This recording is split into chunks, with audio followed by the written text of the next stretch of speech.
Good morning. Welcome to Toastmasters. Will you please stand for the pledge to the flag? I pledge allegiance to the flag of the United States of America and to the republic for which it stands, one nation under God, indivisible, with liberty and justice for all. Do we have any announcements? Anybody? The officer meeting is April 21st, 720 Old Niagara Road, dinner at 6, and the meeting starts at 6:30. And it will be Zoomed, I understand. Darcy, could you please announce who's in the room so I don't pick on people for table topics who already have jobs? I'll Thank have to you. move away from the mic to go get the clipboard, but I will.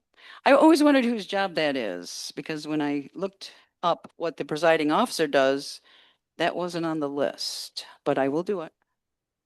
Thank you. Thank you, Michael. Today we have Mark Campus, Len Thornton, Chris Kelly, myself, Darcy Colby, Maggie Craig, Steve Smith. Can't read the next one. Larry McKenzie, Zach Finney, Joe Budnack, Dave Licata, Carol Halstead, Samantha Giambattista, and Marty Johnson, and whose name didn't I call that signed in, but I can't read it. Is that Marty John? No, I already had Marty Johnson. Looks like it starts with an M. Nope. Okay. I'm looking around. I think I called everybody's name here. Okay. All right. I'm going to relinquish control of the lectern to our Toastmaster of the day, Mr. Dave Licata. Good morning. What? Oh, I got one. Oh, have an inspirator this morning. If you know you have a job, I would like you to get in the wings, stay out of the shot, and then when I call your name, you can walk in the shot, and we'll be even more professional than we usually are. With an inspiration this morning, it's Maggie Craig. Good morning, Mr. Licata. Good morning, fellow Toastmasters. This week's theme is 100 places to see in Buffalo.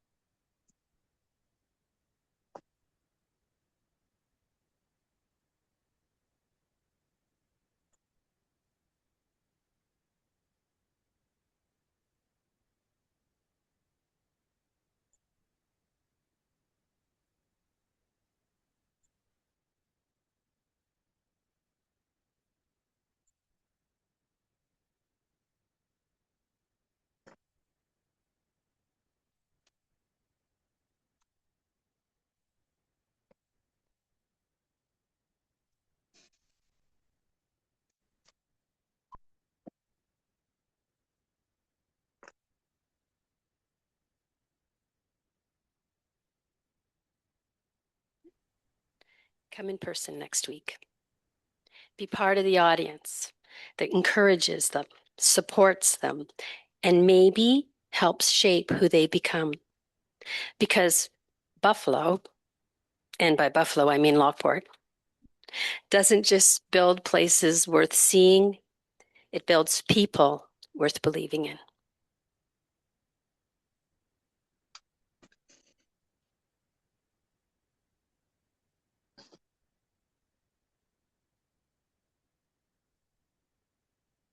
Thank you very much, and thank you for that reminder about the DECA Club. It's always a special day. Youngsters come up to me and go, "You know my dad," and I go, "Yes, I'm sure I do." All right. Okay. Chris, are you queued up, Chris? The word master, Chris Kelly. Is this your first job? Yes. Wow. My first job. All right. Welcome.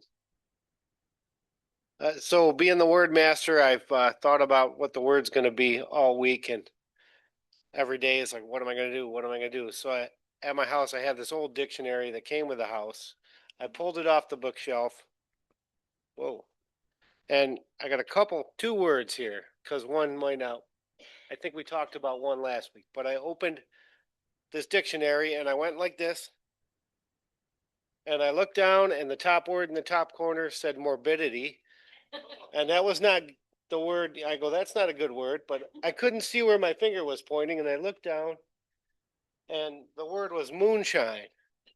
My finger was, and you talked about the moon a couple weeks ago. Did we use moonshine? Was that the word? Okay, well, moonshine was the word I pointed to. But because of that, I thought I didn't want to rain on Larry's parade from a week or 2 weeks ago. So I thought it was a synchronicity event that I found it. So I guess we can use either if that's possible. So, and definition of the word here, when I look down at moonshine,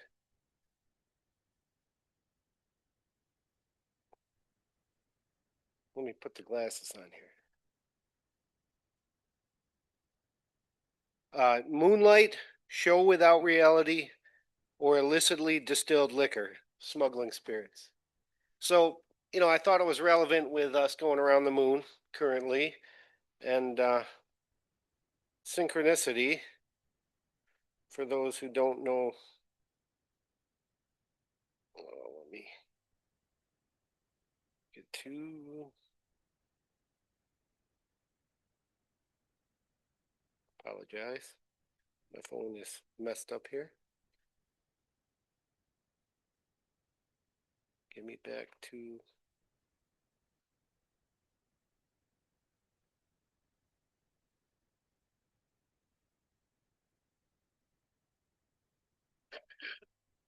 I know what it means. Okay. Yes, if you could. Thank you very much. Thank you. I'm gonna take my. That's when things happen at the same time. So, a real strange example of synchronicity is the Loch Ness monster. So naturally, we had to find one in Lake Champlain, to synchronize each other to balance things off. All right. Darcy had all kinds of jobs today. Now here's our grammarian, Darcy Colby.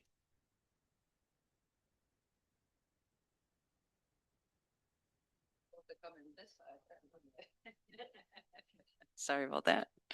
Good morning. As grammarian, I'm going to look for good and bad uses of the English language, if I can speak it, and listen for nice phrases. And I already wrote one down already. Some eloquence in our speaking today. Thank you. All right. Anyone see Bridget Newton? Oh, there's Bridget there on the end. So Margot, we have Sylvia, we have our Southern friend Davy Jones, we have our international friend Marshall Song, and we have good old Les Robinson as well. And Phil Russell just popped up. But here's Bridget with the going to explain the job of a master. Go ahead. Thank you. Good morning, fellow Toastmasters. I'm not sure if there's any guests this morning. I find it very synchronicitous, if I could kind of expand on the word, if that actually works, that we're able to meet each other via Zoom and also in person, almost like the Jetsons for those of us that are old enough to remember that show. So anyways, that was a filler anyways. However, I'm going to be checking the ahs, the those kind of things for today. I will be keeping track of that and I will report later. Thank you very much, Mr. Toastmaster. Thank you very much. And I believe this is her first time doing stand-up here. I don't know if she does it at the hospital. So please welcome Sam Giambattista.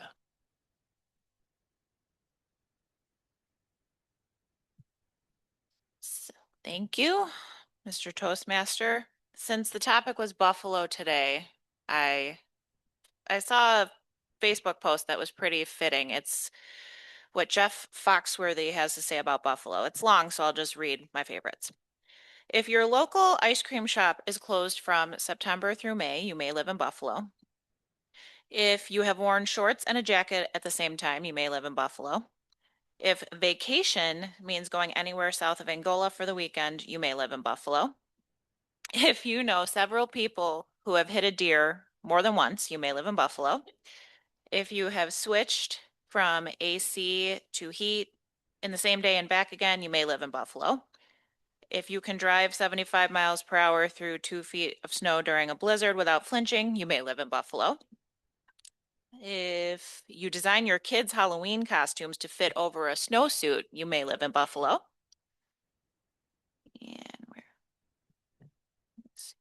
And when driving in the winter is actually better because potholes are filled with snow, you may live in Buffalo. Yeah. If you know all 4 seasons, almost winter, winter, still winter, and road construction, you may live in Buffalo.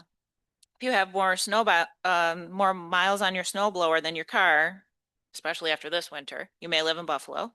If you find 10 degrees a little chilly, you may live in Buffalo.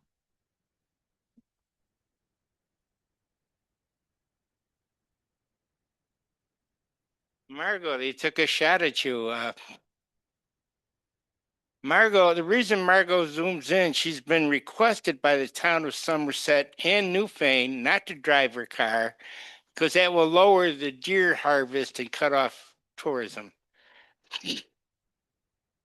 Hey, quote master Marshall, do you have a quote for us today? And when are you coming to Buffalo, Marshall?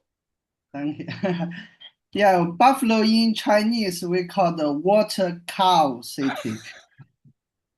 I want to go to your canoe site under the moon, eat some buffalo wings, and talk some moonshine. So I will say another Chinese saying that success depends on 5 factors: reading widely, traveling far, learning from great mentors, meeting many people, and developing your own understanding. Among these, traveling is especially important. It's one of the best ways to broaden our perspective and grow as a person. And welcome you to visit 100 places in plus 86 China. Thank you. Thank you very much. Taking a job today is our new quiz master. It's Zach Finney. And Zach, we know you leave early, so you just wave your hand hard at me and I'll work you in early. And then we'll go straighten your boss out. Sounds like a plan. Sounds like a plan. So I'm going to be taking my first crack at Quizmaster. I'm going to listen as best I can to everybody's speeches and try to synchronize some quiz questions at the end with the themes integrated in the meeting today. Thank you.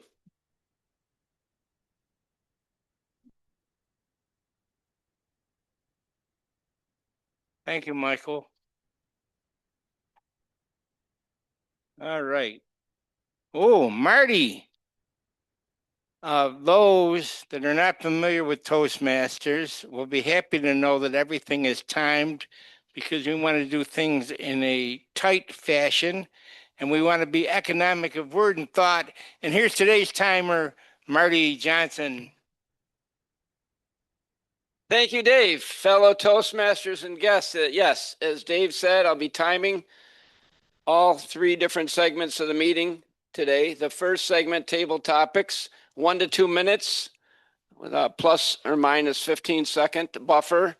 And for those in the room and on Zoom, you can see the lights will be on your screen and on the screen here and on the screen in our room where we are located. In the speech second portion, the prepared speech is 5 to 7 minutes with a 30-second buffer. The speeches thus far that I've seen are 5 to 7 minutes. I don't know about Tracy's speech, if someone could let me know about that. And then the third portion, the last portion, evaluation is 2 to 3 minutes with a plus or minus 30-second buffer on either side of the 3 minutes. And I'll report back when called. David, thank you.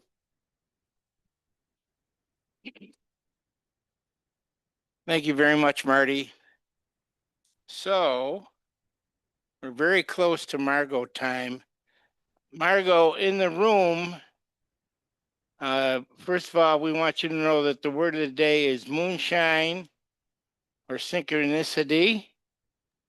And the job holders are Maggie Craig, myself, Darcy, Bridget, Samantha Giambattista, Marshall Song, Zach Finney, and Marty Johnson.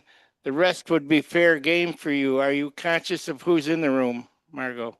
I believe I have a list of between Zoom and on and the room. And if not, then just correct me, and I've got a few extra names I can go through. All right.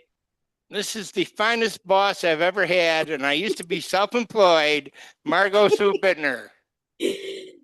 Thank you, Dave. And for those in the room who aren't aware, I had a wonderful Ford Focus that I adored. I had it for 10 days. On my way to Toastmasters, I hit a deer. I went to a wine trail meeting and I hit a deer.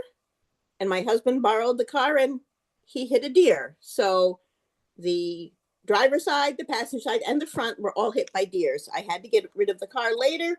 However, I also was rear-ended in that car, and I missed that car a great deal. In any case, today for table topics, please remember to use either moonshine or synchronicity. And with the theme of Buffalo, I have here my handy dandy guide. It's 101 places in Buffalo you must not miss. So as I call your name, and please come up, I would like you to give me a number between 1 and 111. I will turn to that page and you can tell me if you've been to that place or if you'd like to visit. And I guess, Larry, you're in the room and do not have a job this morning? Am I correct? Yeah. It's Larry McKenzie. Thank you very much. Good morning, Larry. Good morning, Margot. How are you this morning? Good. Could you give me a number between 1 and 111? 16. 60? 16. 16. 1 6.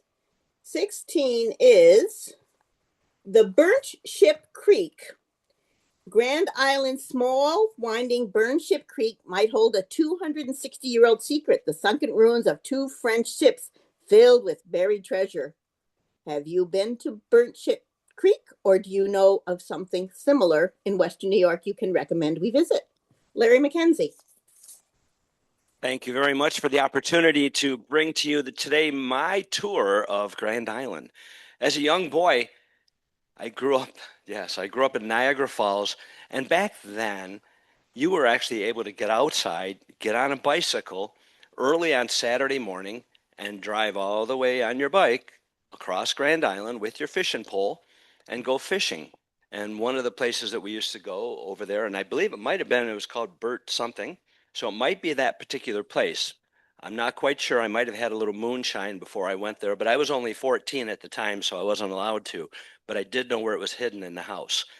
Now, today, Dave and I were in synchronicity with each other because I said, what is the word that Dave is going to use that somebody would probably never think of? And he said, the Loch Ness Monster. Now, that wasn't on Grand Island or at the Burt Creek, but I did have it inside my hat because the hat I wore today is actually called the Loch Ness Monster. So we were in sync today, Dave. Quickly also, off subject, but on subject. I happened to be looking, and I found this book. It's called Buffalo, Lake City in Niagara Land, and it was a book that was published in 1981. And I picked it up last summer, and somebody threw it away, believe it or not. And inside of it, it has the history of Buffalo and the area from 1981 prior. It goes back, it talks about just about everything from the Courier Express to when the Sabres first came to Buffalo, which is quite ironic because it was the page I opened up to when I sat over there in case I got called. And it just happened to say something about when the Knox brothers bought the Sabres to Buffalo and how excited they were and how the first 11 years they were fantastic. They took Buffalo and the NHL by storm. And now this year, I think we're going to be revisiting that opportunity where the Sabres are now in first place with only 3 games left to go. So we'll see how that works out. Madam Table Topics Master, thank you for the opportunity. Thank you very much. And I understand Carol's in the room. Carol, do you have a job today? Oh, here she comes. Here she comes. As a native of Niagara Falls, I thought he was going to talk about this hidden place called Bird Creek, and once he had got his driver's license and maybe a blonde or a redhead, but he's above that, but I'm not.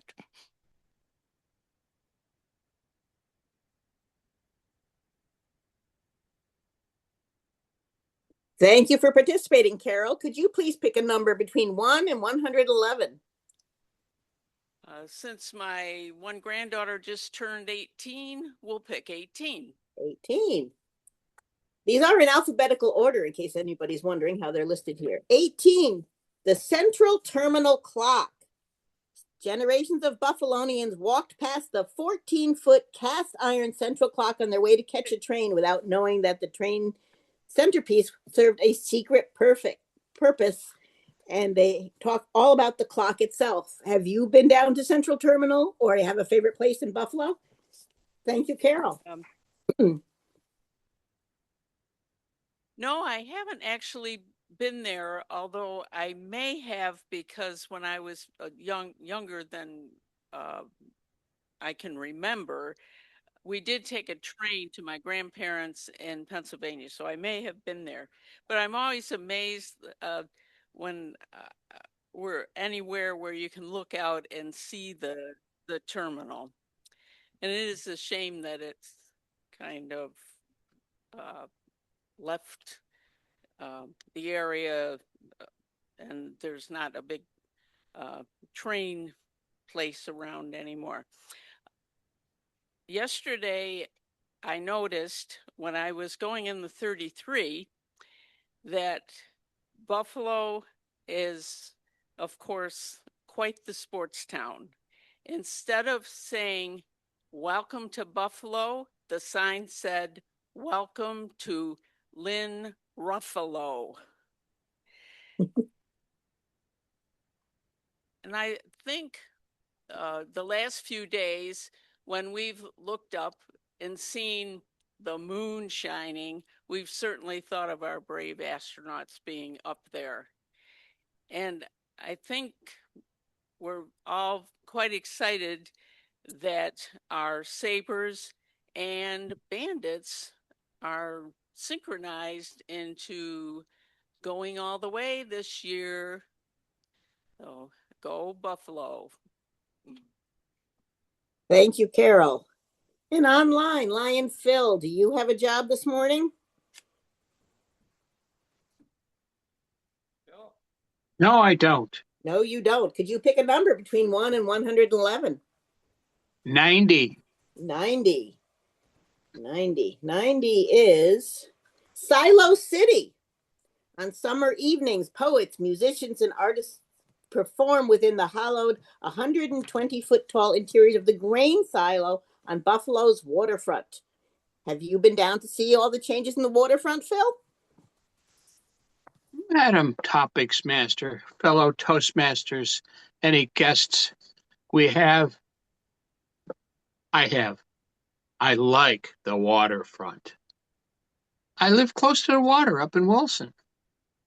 Hence, because of one's wonderful spectrum and the technology of my phone and problems I have with old equipment, I just can't help myself. Now, I am very familiar with moonshine. In fact, I introduced it to Lockport. Tennessee moonshine, 2 gallons, Ooh, $8 a gallon. Brought them up in Rocco bleach bottles. Unbelievable. Good thing I wasn't caught. Well, I had a 56 Chevy, blue, 4-door sedan, come right out of Tennessee. I'll tell you what, glad I was caught. I spent a long time with the old guy who scoured introducing moonshine to Western New York. Well, or a drink, did it every now and then. And let me tell you, really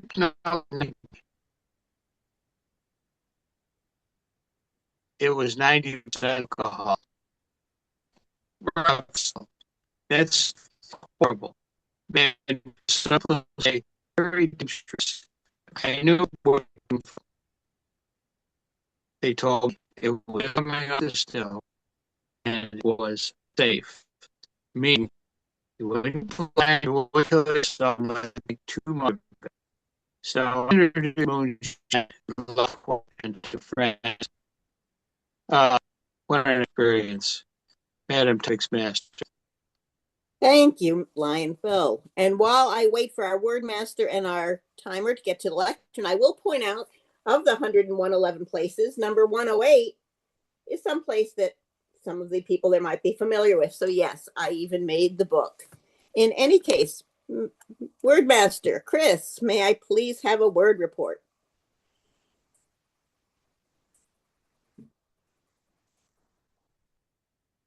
Yes, thank you. So Larry used both words. Carol Ann got in both words. Phil, I heard moonshine. You kind of broke up at the end, so I'm not sure if you got synchronicity in there, but that's what we Thank you very much. And Mr. Timer, how did we do, Marty? Thank you, Margot, fellow Toastmasters. All 3 table topics participants qualified. Larry McKenzie, 202, Carol Ann, 137, and Phil Russell, 207. Thank you. Thank you. And with that, I will return control of the lectern back to our Toastmaster, David Licata. Good morning, Dave. here I am. Thank you very much, Margot. And thank you for reinforcing the book. I lied. I put 100 places you should see, but it's 111. I can't say enough about this book. It's a great place to start. To reflect, to be a little bit synchronicity wise, I went to a tailgate party before a Bills game, and my buddy from the Finger Lakes down in Bath, he says, "Do you want to try some moonshine?" And I said, okay. And I took the tiniest little sip, and it was this amazing shade of red. And I said, "How did you get it so red?" He said, "Jolly Ranchers." Can you imagine? I only had a tiny bit, trust me. I also took an old friend to Silo City, and they were not familiar with it at all. And when they were done, they said, I thought you liked me, and you took me to Silo City, and I thought you were going to kill me, and nobody would find the body. So it's a bit daunting, but it's more cheerful now. All righty, we can get on now. We can get on. First of all, I think it would be real clever of me to introduce our general evaluator, Joe Budnick. So if Joe could just refresh us a bit about his duties as general evaluator. Thank you, David. As general evaluator, I will be evaluating the evaluators and the general tone of the meeting. And best of luck to all of our speakers this morning. Thank you.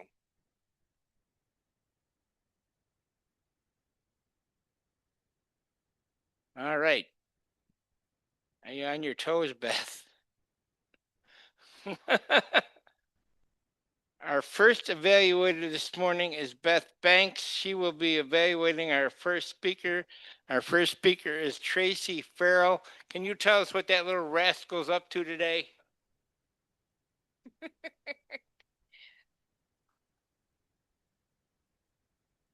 I'm sure we all have our moonshine stories. Yes, my father brought some back from North Carolina. Friend of ours gave it to him. He thought he would like it. My dad was a beer drinker. So it sat in our cupboard for a really long time. Till we decide till my dad passed, and then we had to figure out how do we get rid of this stuff without like being environmentally safe. I don't think that was environmentally safe. Before I get on to Tracy, there is one thing that I've always wanted to see in the city of Buffalo, and it is a church called Our Lady of Charity Parish, formerly Holy Family Church on South Park Avenue. They have found that it has walls of Celtic knotwork that was painted over, and they are now restoring it.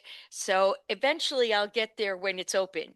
I haven't been able to do that yet. For Tracy, I have Tracy's title. So Tracy, I think you're going to have to give the rest of the information before you get started on your speech. Her project title is Building a Team.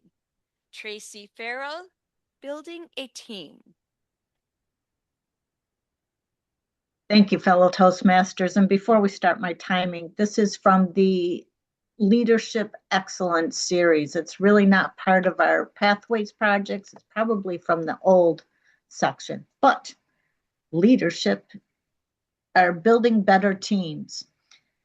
Fellow Toastmasters, leadership focuses on people, management focuses on performance. Don't we all need more leaders in our lives, either in our jobs, where we volunteer, Toastmasters, or just life in general? Since I began my new job about a year and a half ago, I've been focused on project management. And in reality, that just means I've been putting out a lot of fires and focusing on people's performance. We're a little bit more settled in now, and we're going to become develop a lot more synchronicity in the office. Seems time to get away from we're just getting by to, oh my God, I can't believe we just accomplished that. And for me, this is going to be a little bit of a stretch because my entire life I've been focused on processes and building more efficiency, and really not so much on the development of people. According to this series in Toastmasters, there's 4 steps. The first step is selecting your team members. We want team members that are competent, reliable, motivated, enthusiastic, hardworking, intelligent, and most importantly, collaborators. When I first stepped into my office, it wasn't too long afterwards that one of our we had a retirement in the office. This lady had the most seniority. She was very competent, and she managed to get a lot of work done in a very small amount of time.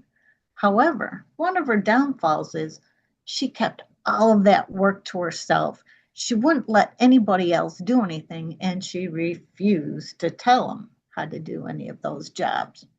And of course, that made everybody dependent on her. After her retirement, we are able to reorganize some of those job titles and hire a new tax mapper that fell under those categories of competent, reliable, and collaborative. The second step in building a better team is reviewing those goals. How are we all going to work together? What do we want as a team?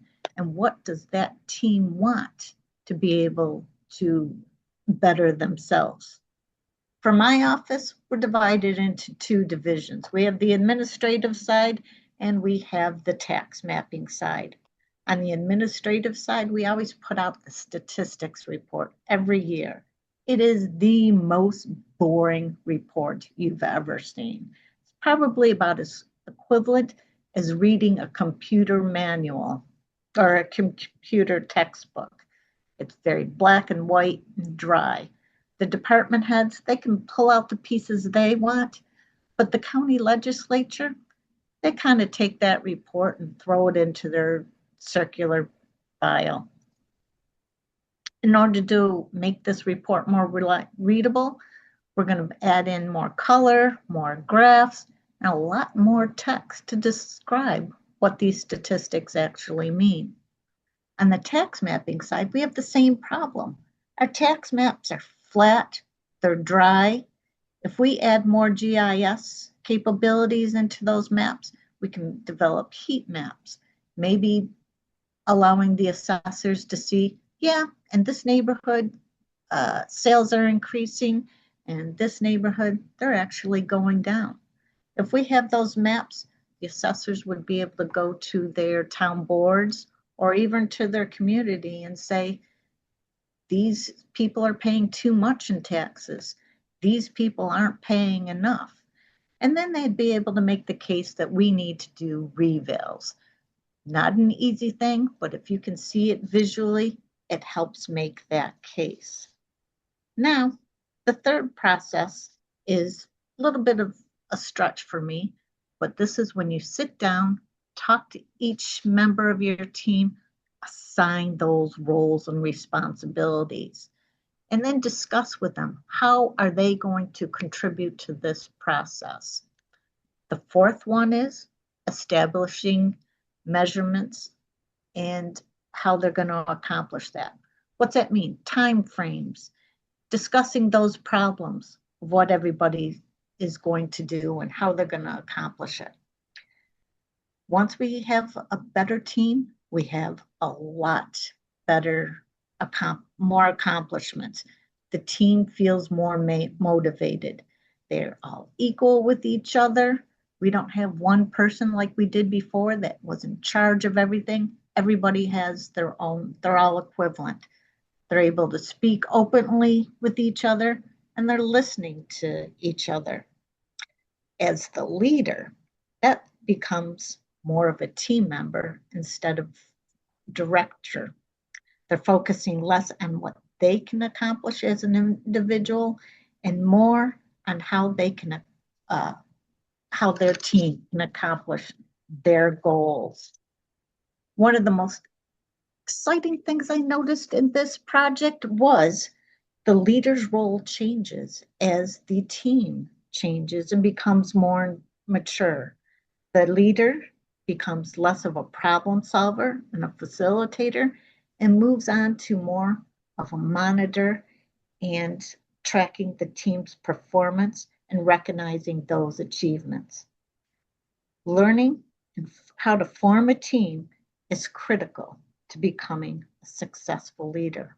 And isn't that what we all want here in Toastmasters? To build a better team, retire, sit back, and drink more moonshine. Mr. Toastmaster.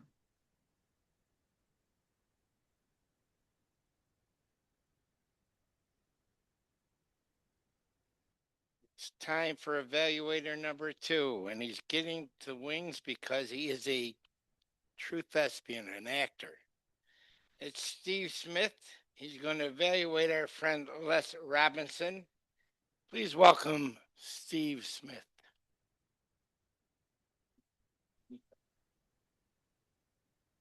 What did you call me? Oh, thespian, sorry. Today, I'm evaluating Les Robinson. Boy, you love to throw it at me. Last week I had to evaluate, or I shouldn't say had to, I got to evaluate Larry. Now today I have Les Robinson. This is challenging assignments. Well, guess what? I'm up to it. Today, Les is in the engaging humor pathway. Engage your audience with humor. And the purpose of his project is to determine his style of humor and apply it to a speech that centers around a message. His time is 5 to 7 minutes. I do have his title if you so I give you Les Robinson. Why people do not plan. Why people do not plan? Les Robinson. Thank you, Stephen. Why people don't plan. Now, I love to travel. And as I've gone through my years of traveling, I have increased my ability to reduce the stress. And I've come to the conclusion that people enjoy stress in traveling. And it really boggles my mind. First of all, in traveling, I go through the pre-check. I have my biometrics, and it takes me about 5-10 minutes to get through the whole event.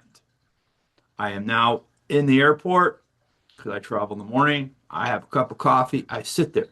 But if you watch these people in the TSA line, they just want their trip to start out with total aggravation. It blows my mind.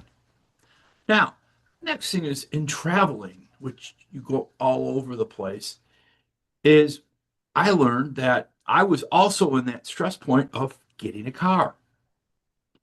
And I would go to Avis because I would go online and check out the best prices. Well, 2 times in a row, Avis had the best price, and I stood in line for an hour and a half to 2 hours. Like, wow, this is great. I'm totally aggravated. I walked by this thing that said Avis Preferred, and I walked and they said, next time you rent a car, sign up for Preferred, and you'll have a car in about 8 minutes. I said, okay, great. So next time I came to Orlando, walked right by the line, there was a good 20 people in the line, and you could just see their stress. They must enjoy the stress. I went and picked up my Mustang convertible, hopped in the car, and out the door I went and had a great time, enjoyed driving my car. Also, people must love to pay extra money on their credit cards. That's number one. Number two, or paying $10 a day for the tolls. In Florida, I get the little Sun Pass. I go out to my computer, I turn my phone on, I log on, I put the new plate number on, I stick the Sun Pass on, and out the door I go. And my tolls are very minimal. I like the synchronicity of the whole program. Now, also when I travel, I also have learned out that if you go on many different airlines, you kind of don't have status, or if you don't use the credit cards, and I found out by using the credit cards, and then I've lined down to American Airlines where I have pretty good status now, is I get priority boarding, I get priority seating, and I get on the airplane, put all my stuff in the overhead. I'm in the top zone calls. And what amazes me is that I'm usually sitting in the back of the plane or in the front where the bulkhead is to get the larger leg room. Is there people that have a 10-minute connection that are pushing their way through the airplane, and as they're running through the airport, they must want to get exercises. They must want to exercise between the flight. And the other thing I've learned out is you try to get into the airport lounges. Now, what really amazes me is that people will spend $300-400 at an airport, and you're going to spend 10% of your travel plans at the airport on food and drink. I don't understand. It must be a really great way to have a plan. And you sit there and they're sitting at their seats, you can just sit there and hear the families complain like we spent all this money. Or when you're boarding, all of these things I don't understand it. They spend hours upon hours to plan the trip, but I think they want stress in their trip. It's come to that conclusion. I've traveled a lot. Other one is having your international global entry. You go through security real quick. Now, one important thing, do not put citrus in your bags. I saw a person do this. And the wife's like, I put it in his bag, and the security dogs came out, and so I looked and I said, wow, I think we got a heroin or a drug bust. And they opened up and it was citrus. Once again, do not put any citrus products, fruits or vegetables in your bags because they will take them from you and then you can lose your global entry. Now, I always, when I travel, when I came back from Aruba, I always ask, like, what's the lay of the land? Oh, you're going to go through, leave the airport, get your luggage and recheck. And I looked, that's kind of weird. And well, I did exactly what they said and found out that I should have stayed in the airport.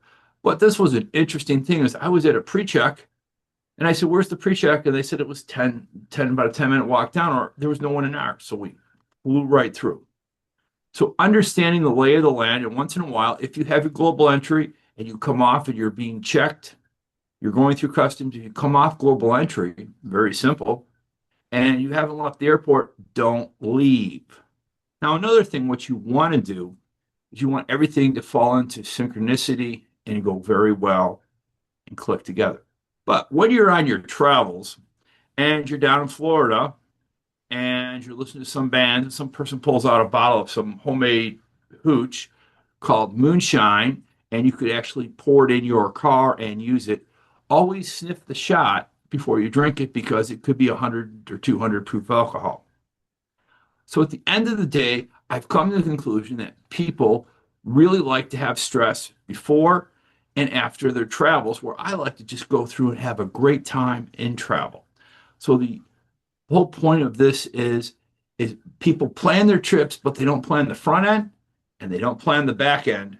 The middle might be good, but it comes down to that ad where the family's walking into the hotel room and the whole family's been distraught. Where when I walk into the hotel room, I'm relaxed, ready to go. And when I come back to work Monday, I'm still in the Zen space. Thank you.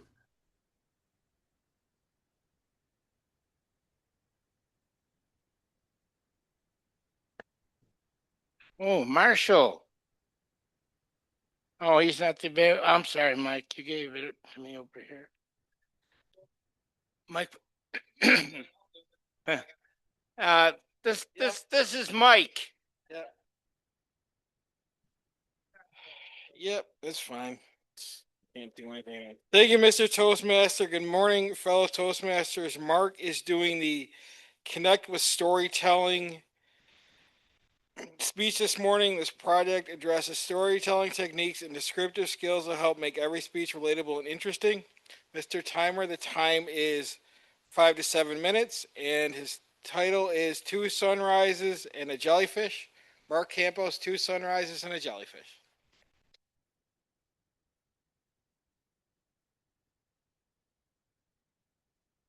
Awesome moments can be born out of the synchronicity of unrelated small events. Mr. Toastmaster, fellow Toastmasters, good morning. A little over a year into retirement, it's safe to say that my wife and I have settled in pretty nicely to this new lifestyle. And one of the things that we're adapting to is what our schedule of winter getaways will look like. When you're retired, they're no longer vacations, they're trips or getaways. And this year we got away twice, and the main event was a 4-week stay on the east coast of Florida at Cape Canaveral Beach. My wife and I are very appreciative of where we are in this phase of life. The fact that we were able to retire at a young age and the fact that we're able to do things like this, to go away for an extended period of time. This particular place we've stayed in this area before. The particular unit we were in last year for 2 weeks, this year we increased it to 4. Not quite beachfront, but pretty damn close. About a half a block walk, really short to get to the beach. And consequently, we took every opportunity to be on that beach. Almost every day we were there. For me personally, I enjoyed savoring the little things, the simple pleasures in life. Walking down to the beach in the morning, watching the sunrise. Many people go and do that. It's breathtaking, and they're all a little bit different. And as I like to say, when it comes to sunrises and sunsets, don't ever take them for granted, because you only get a finite number of them in a lifetime. You should always watch them. Taking walks on the beach, listening to music, sipping the morning coffee, all things I enjoyed doing. And being in that location, there was always fun things to look at. Whether it be the Port of Canaveral, watching the cruise ships come and go, I found it fascinating to watch 4 of them leave in succession and musing to myself, there goes 20,000 people going somewhere out to sea. And then, of course, being in proximity to the Cape itself and all the launches that are taking place, which over 4 weeks, we saw 7 launches and 1 hypersonic missile test. All pretty cool stuff. Sadly, we missed the big one by a mere 4 days. I was so annoyed by that. Thought about extending, but there was no guarantee it was going to go on April 1st. So this one morning, there was a SpaceX launch to send up Starlink satellites. And this was taking place about 5:50 in the morning. It's pre-dawn. I set my alarm, got up, made my coffee, filled up my travel mug, went down to the beach. And I'm happy to report that I am not the only space cadet that cares about such things. Lots of people go down to the beach to watch it. And the night launches or the launches in darkness are always stark because the sky lights up. And right on schedule, Len, if you would, came the first sunrise of the day. And this one took place in the north. And Len will show you a picture in a moment to give you a sense of distance. This is a photo from about 15 miles away. The launch pad's 15 miles away. Right on schedule, the sky lit up. And more so than what you see, what's always fascinating is what you hear and feel as the rumble goes through your body some 30 to 45 seconds after you first see it. It's an amazing sensation, and to think of the power of these things, that you're 15 miles away and yet you can still feel it. And this is not even a big rocket. Falcon 9 is not a real big rocket. As I watched it disappear, the show was over, so I thought, I proceeded with my day, and I thought, well, I've got some time until the second sunrise. And I went on a little stroll down the beach, earbuds went in, had my travel mug of coffee, sipped it as I walked on a 3-mile walk, taking it all in, all the beauty around me as the sky began to lighten. And then enter the jellyfish. Not the sea creature variety, but the jellyfish in the sky. As I walked down the beach, I looked up and I saw this really bizarre pattern in the sky, and I thought, wow, that is really cool. What is that? And it took a moment to realize that it was the dissipating plume of smoke from the rocket as the sunlight was hitting it, much the same way the presence of some clouds enhances a sunrise or a sunset. It was the same effect. And I snapped a picture of it. I guess, I don't know if I'm not seeing it maximized, unfortunately. I took a couple of pictures of it. I thought it was really neat. And I later learned that this is truly a thing. They call it the jellyfish. Of course, Len knew this, I didn't, but the locals speak of it quite often, that whenever there's a launch just before dawn or just past dusk, this effect happens. It was pretty cool. And there's one final picture there later on that to me looked like almost like a heart in the sky as the smoke dissipated. And before long, I was rewarded with the final sunrise of the day, the second sunrise, the main event, if you will, as the sun rose in the east, just breathtaking. So fellow Toastmasters, I share this story, how the synchronicity of little things, little events can create an awesome moment. I would encourage you all to savor those little moments, to enjoy the things in life, stop and smell the roses, and always make sure that if you have an opportunity to see something cool or do something cool, take it. Mr. Toastmaster.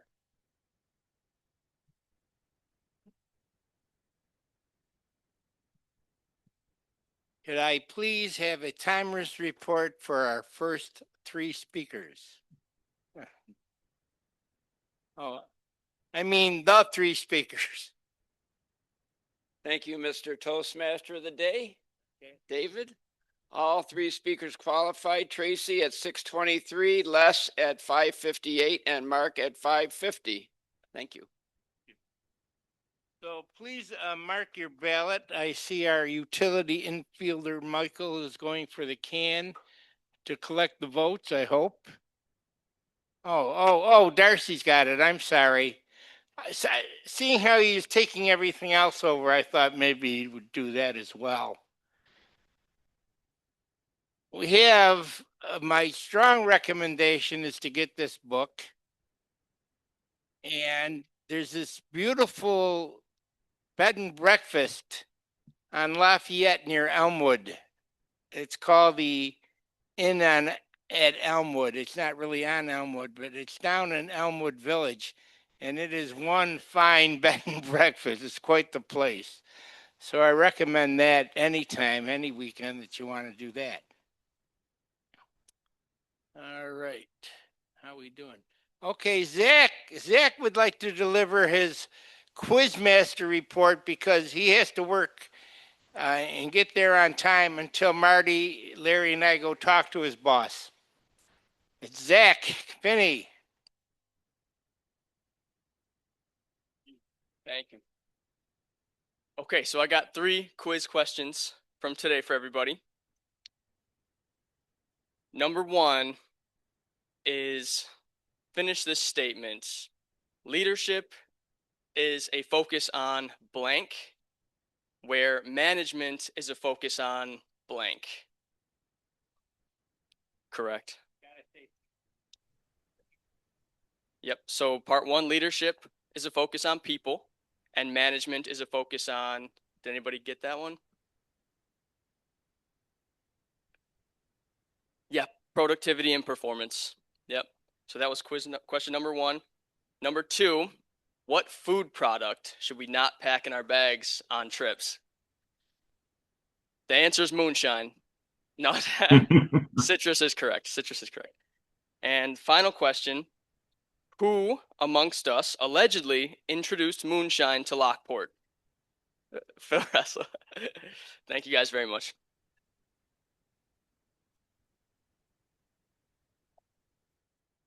When I left Abruzzi, Italy, my relatives gave me this giant salami to take back to my grandfather. I was so proud because no one ever told me that it would be confiscated at JFK Airport. Broke my little Italian heart. If I'd known that, we would have ate the darn salami when we were still in London before we came back to the States. But that's my sad tale of the salami. All right, we have evaluator number 1, and she's coming forward. She's halfway there. She's rounding the circle, and here she is at the finish line, Beth Banks. Wasn't sure how many more places you were going to talk about. Well, we got to get out of here. My evaluation form is a little different from Tracy because she didn't work with Pathways. So I will try to give you some information about her speech, what I thought of it, some ways she could improve. We'll talk about that. One of the questions that is on this form is how effective was the speaker's introduction? I thought it was good. I thought it could be improved with a hook, maybe talking about a story of a good or a poor leader that would help or hurt a team. She's very well organized. Every speech she does, she's makes points. It's very good, Tracy. I always like the order, whether you have 3 points, 4 points, whatever, you do that. Good vocal variety. I like the story of the worker who didn't work so well with others. We all probably know that person we've worked with at some point in our lives that maybe didn't work so well with others. I really liked the list. Did the speaker present the material clearly? Yes, the 4 points really helped you to stay organized. How do you build a team in a good way? That is good. One thing I could suggest, and I know that is difficult with your job, to, if you're speaking, be present at the meeting. Yes, we could see your hand gestures. They were good, but you can always see them much better when you are present at the meeting. You are very limited when you're on Zoom to a certain amount of space. You did use your gestures well, even though you're in the little box. And I really like your camera angle. It seemed that you were just in the right place to that we could see you, but we could also see your gestures. And that's a little challenging on Zoom. Overall, very good. And thank you very much for your speech, Tracy.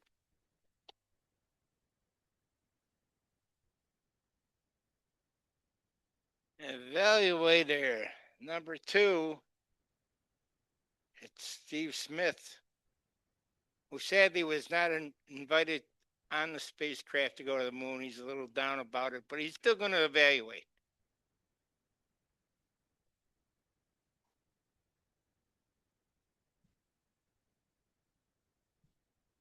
Well, I'm not sure they would have allowed me on the spacecraft.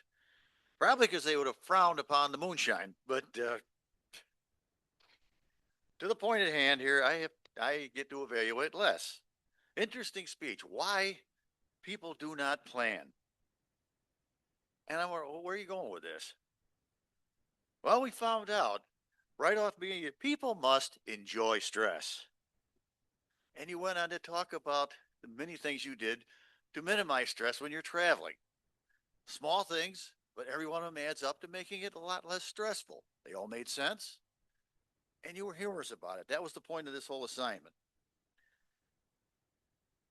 And you used it, and it became a catchphrase, but it worked, that I don't understand why people do and whatever, which is one of my observations for improvement. I like your facial movement because, as we all know, on this little format here, looking at this little screen, we're very limited in what we can do. You had your face, you worked with it. I think you could have done a little more, like total exasperation. Why do people do this? But you'd still use what you had. Your face was mobile. It was, I mean rubbery in a good sense, that you were reacting to what you were saying. You entertained us. You used hand gestures. And again, the same problem. Hand gestures are down here. We can't see. We got to be more over the top with it so we can actually see them on camera when you're saying something. But other than that, it was a well-given speech. I understood your points. I think we all did. These little things we can do just to make our life easier. Why don't we do them? And I think it was a great speech. I thank you for bringing us to us today, Les. Mr. Toastmaster.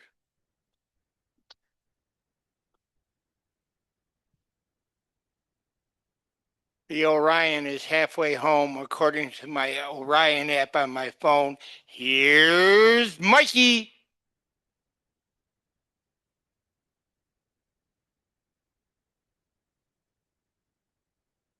Morning, fellow Toastmasters, especially Mark this morning. Mark, you have a great presence up here behind the microphone. You are incredibly comfortable speaking into both the room and into the camera, so I have to give you a lot of credit for that. A lot of it has to do with you running the Zoom part of the meetings as well, and all your experience doing that. Your presence is great.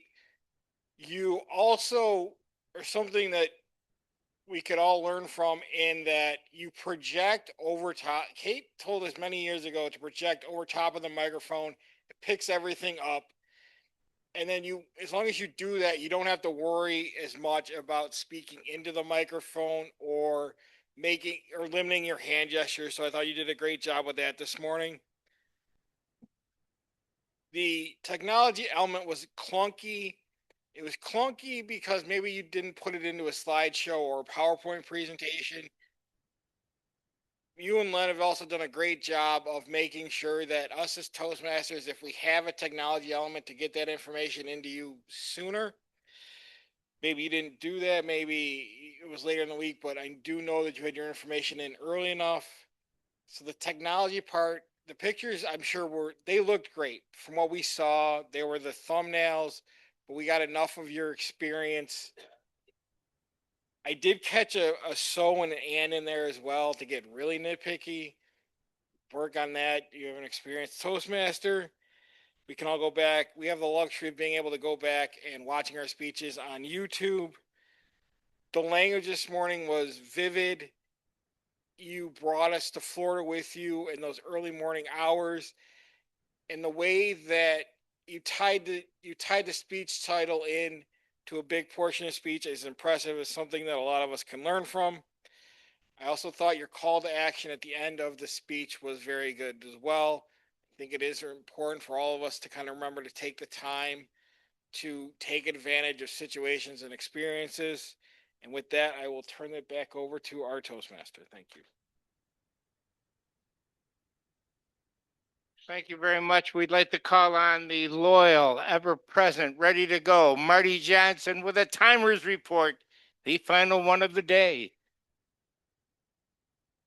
Thank you, Mr. Toastmaster. Fellow Toastmasters, all three evaluators qualified. Beth Banks at 229, Steve Smith, 155, and Mike Licata at 212. Thank you, David.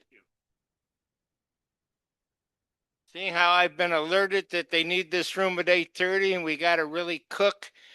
Of course, I do have reams and reams and reams of filler. So I want to invite Joe Budnack up now to do his general evaluation and drag this baby home, Joe.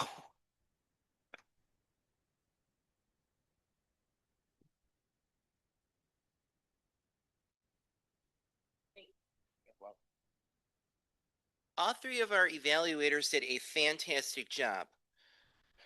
Good job to Beth, Steve, and Mike for wonderful presentations. All three of them used the sandwich approach, giving the speakers compliments on what was good about their speech. With all three of our speakers were wonderful, as well as room for improvement and ending on a positive note. That's always something I try to do whenever I do an evaluation as well.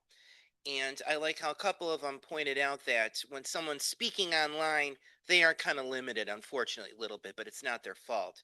But I think definitely our speakers did the best that they could online. And all three of our speakers were wonderful, as well as our evaluators. And thank you to everyone who spoke.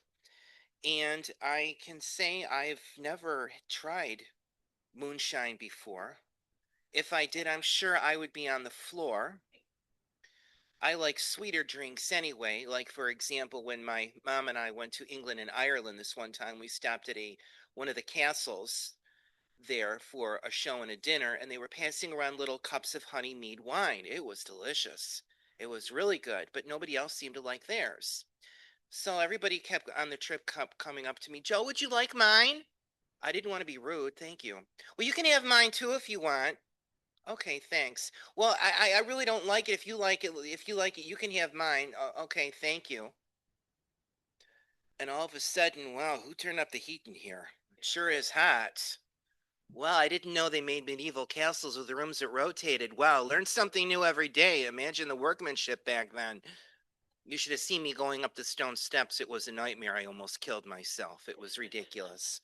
But it was still a wonderful trip despite that. So I don't think I'd want to try moonshine. I think I'd be in a coma if I did. So, but it was a wonderful, wonderful meeting and interesting about the certain places around in our area that we would like to visit too. And I've always enjoyed the waterfront at Buffalo as well, because I always like the waterfront of Toronto too, because I love Toronto, but there's still a lot of good things to see and visit here in Buffalo. So I'd like to call up our, let's see, grammarian, Darcy, and give us a report. Thank you, Darcy. Thank you, Mr. General Evaluator. I took a bunch of notes, so I'll try to go fast. But if it seems like I'm reading, it's because I am. Okay, so I'm going to give you some synchronicity of the excellence and the areas for improvement in our speaking today as grammarian and the eloquence of our speaking. Let's start with some good stuff. Maggie, build people worth believing in. I love that. The 4 seasons of winter, Samantha, that was awesome. Dave, I love your humor. I've always loved you, and I love your humor. When you said about Margot, and then we're going to go straighten out your boss, the economics of word and thought, and especially he's above that, but I'm not. I love your honesty. A couple things that need improvement. A lot of filler words. So, okay, anyway, and let's see. So, and there we go. Too much pause. Chris, when you are going to speak on something, man, have your notes there. Don't spend a minute trying to find it on your phone. Be old fashioned, put it on paper. Tracy, maybe a better phrase for put out, maybe produce. Not that I have a dirty mind or anything, but it just I got to, maybe I get to, or it's my opportunity to. Some more good things. Larry, I love listening to your speaking voice. You should go be on the radio and have a radio show. You're smooth, you're quick, you're just so eloquent to listen to. Carol, I like how you took the word and separated it into two words, moon shining. So very apropos to our current events. Phil, it sounded like you were in the fish tank that was behind you, which is too bad because you didn't get any votes, but that's not your fault. What else have I got here? I'm going to page 2. Leadership is about people. Absolutely, we need more leaders. We definitely need more leaders. Nice going, Tracy. And I loved your 4 points about the selecting team members. I think I need to select different team members in my band. I shouldn't be saying that because people can watch this on YouTube. And I have a question though. What is GIS? For those of us that don't know the lingo or the abbreviations, GIS. You mentioned that in your speech, but I had no clue what that meant. Retire, sit back, and drink more moonshine. Nice. Thespian. Dave, you said that Steve is a thespian, and I didn't know what that word, so I looked it up. And I learned something today. It's of or relating to drama. And we know Steve is very into drama and does a great job. Les, great speech. People enjoy the stress of traveling. Don't put citrus in your bags. Mark, in your speech, it's not vacations anymore. It's a getaway or a trip. And that's so true. I never thought of it that way before. And here's one that I'm not sure if it's a good or a bad. Settled in pretty nicely. I use that myself. So I'm going to give that a neutral one. I'm not going to ding you on that one. Finite number of sunsets. A couple weeks ago, I read something just very similar to that. You know, you see the sunset going out. Wow, that's very nice. But that's one less that you're going to have in your lifetime. The numbers are counting down. We shouldn't be saying, oh, here's another sunset. Blah, blah. It's one less that you're going to have. Better way to look at it. Enjoy it.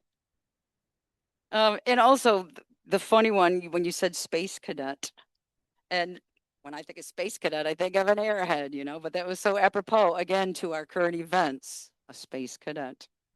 Jellyfish in the sky, those were awesome pictures. And a heart in the sky, that would be so cool to see. Savor the little moments, absolutely. Something Steve said, you had your face and you worked with it. I got a kick out of that.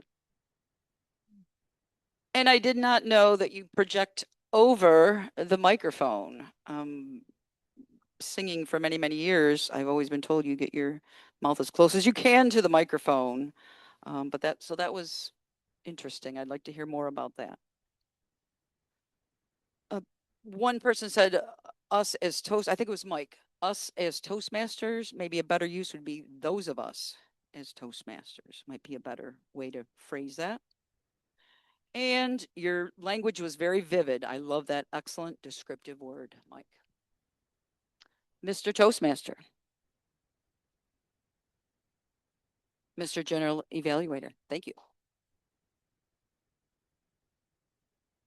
Thank you, Darcy. Now, may we hear from our Master, Bridget Newton. Are you there with us, my dear? I'm here. Thank you, Joe.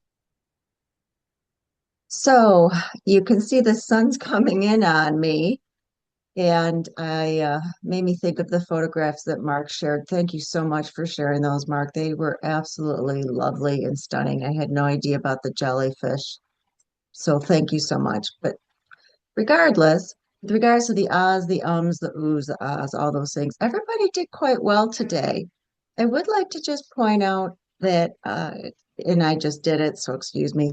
Carol, you actually were really good. You didn't have many of those. And I know that in the past you've commented about yourself saying that you are a culprit of using those ahs and ums and the filler words. So you did really well today.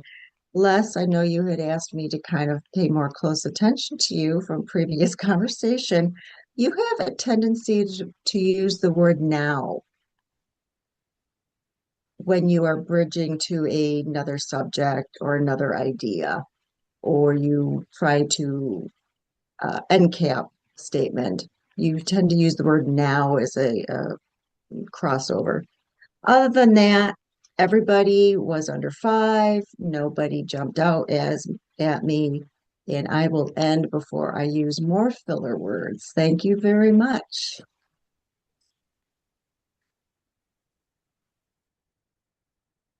Thank you, Bridget. And I think that's about it. Our quizmaster is gone, and I think if we just want to, do we have winners today? Do we have winners? Oh, Wordmaster. Okay, sorry about that. Our Wordmaster. Thank you, Chris. Don't want to forget you. Thank you. I'd like to say everybody used the words today, and it was fun to hear it in use. Can you hear me better now? There we go. Everyone used the words today when they spoke, so it was nice to see that involved. So thank you. Thank you. You're welcome. Now may we have our winners. May we do that? Thank you. Okay. So our best, do we have ribbons here? Yes, we do. Okay. So our best table topic today is Larry McKenzie.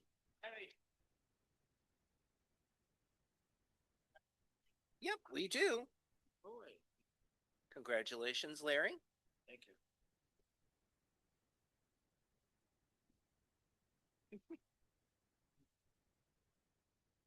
Our best evaluator today is Steve Smith.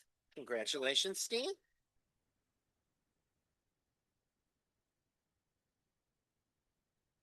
Fantastic, Steve. Thank you. There we go. Who's the best speaker? Our best speaker is Mark Campos. Congratulations, Mark. And we have one for you here.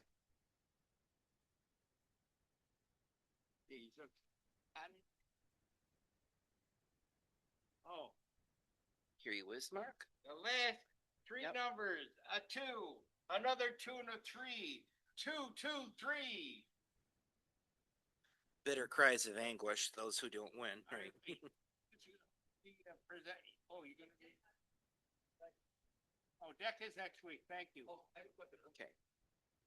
Sorry, we gotta get out of the room, sir. Okay. 30-second announcement, real quick. We talked about it last week. This is a form that we vote on every week for the best evaluator, and they're right at the very bottom. And there's a lot of paper left here. And the reason is it says first speaker, second speaker, third speaker, topic master. Those are things we used to do in the past. And I think it's something that we should all try and do again, where everyone in the room, please try and give a little note to the speakers or to the topic master. It said speaker 1, 2, and 3. That's okay. You're forgiven this time. Back to Dave. Yes. All right. Get out there and visit Buffalo. What, Kate? What? We didn't have a toast?